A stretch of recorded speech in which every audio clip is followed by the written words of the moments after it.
Since it was pretty quick, I decided to print a couple of these stands here for the computer. We'll see how these turn out here shortly. I'm definitely a fan of the stand approach here, and I've 3D printed these bits here. And overall, I think that's a good option.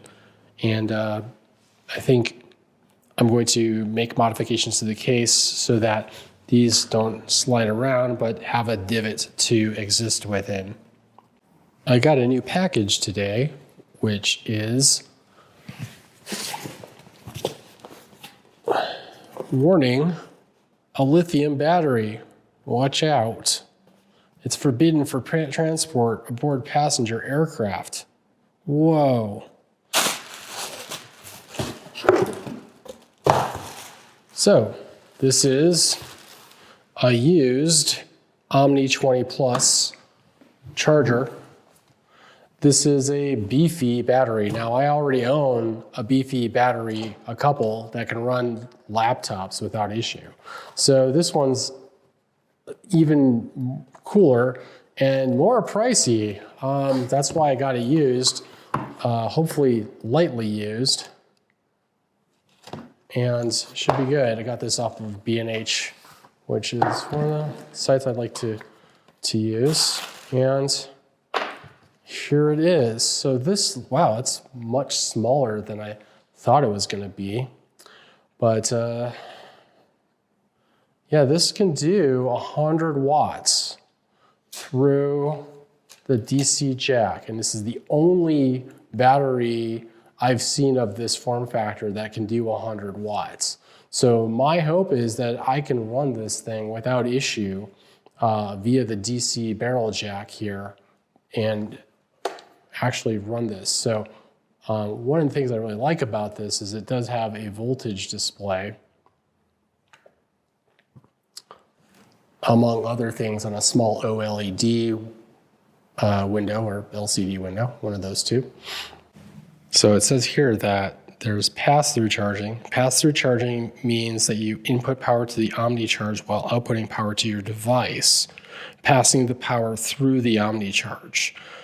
So my thought is that this could work as essentially a laptop-ish charge system where I plug into the OmniCharge and then that power goes out to the computer, but when I unplug, it would actually keep going and not lose power and switch over to battery.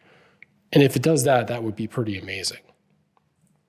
I've taken the OmniCharge here, and it's plugged in now and running.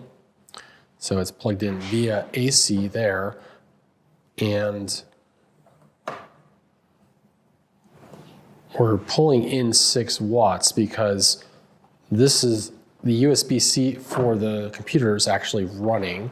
And so that is actually providing power to the monitor right now, just ever so slightly. So now I'm gonna press the button here and let's see if this thing actually turns on.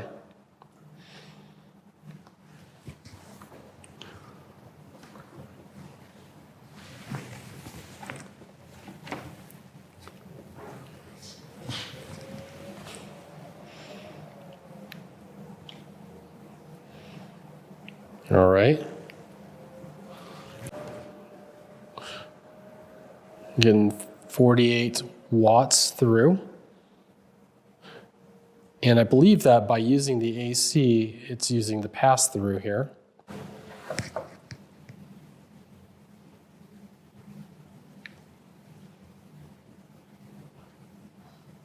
And I accidentally pressed the power button to turn it off. So that's pretty shitty. That is definitely not good. It's a little bit easy to just automatically or accidentally press that power button. I literally just turned off the computer by accident right now by picking it up. So yeah, not good. I'm going to go ahead and turn the power or unplug the power from the outlet.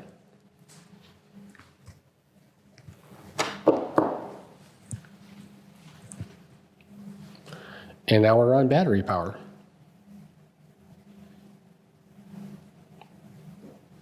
So that was working as expected. So yay.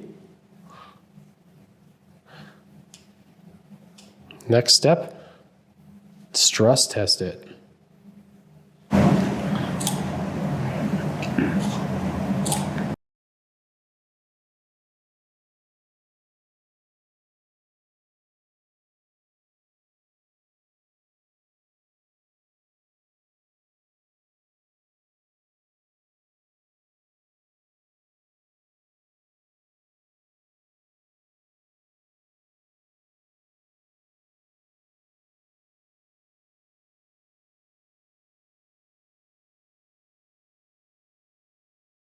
Got the 2.5 by 5.5 and the similar barrel jack on this end.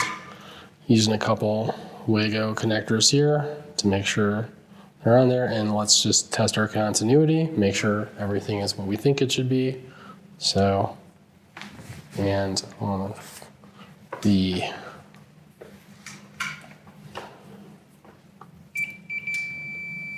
sounds about right to me. Okay, so I've gone ahead and plugged this in and ran it for a bit. And what happens is it does actually run for a while, but it will hit a peak above 100 watts and then it will shut off the AC to protect, right? So while it is generally 100 watts, it is 100, there are spikes above it. So the system is just too powerful for this tiny battery. And, this is always one of those things, right, where you got to read the fine print. So the DC output has a max output of 5 volts, 100 watts. So if I actually go ahead and pull up the options here, right, that is for DC out, right?